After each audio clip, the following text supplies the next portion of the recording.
இவருக்கு ஒரு திடீர்னு ஒரு யோசனை.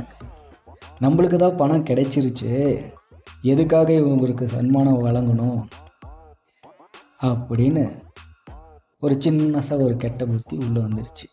அதுக்கு அவர் என்ன பண்றாரு அப்படின்னாக்கா, என்னோட பையில பணம் மட்டும் இல்லை, 300 ரூபாய் ஒரு வாட்ச் ஒன்று இருக்கு அப்படின்னு சொல்றாரு.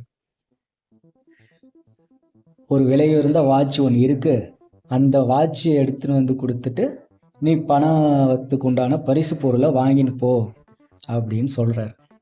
இதை கேட்ட மேஸ்திரி, நீங்கள் பணத்துக்கு உண்டான பரிசு பொருளை கொடுக்கக்கூடாதுன்ற எண்ணத்தில் தான் நீங்கள் இந்த மாதிரி சொல்கிறீங்க.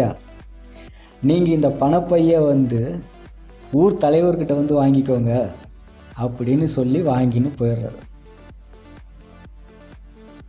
வியாபாரிக்கு ஒரே அதிர்ச்சி, என்னடா பணப்பையை கொண்டு கொடுத்துட்டு ஊர் தலைவர்கிட்ட வாங்கின்னு போ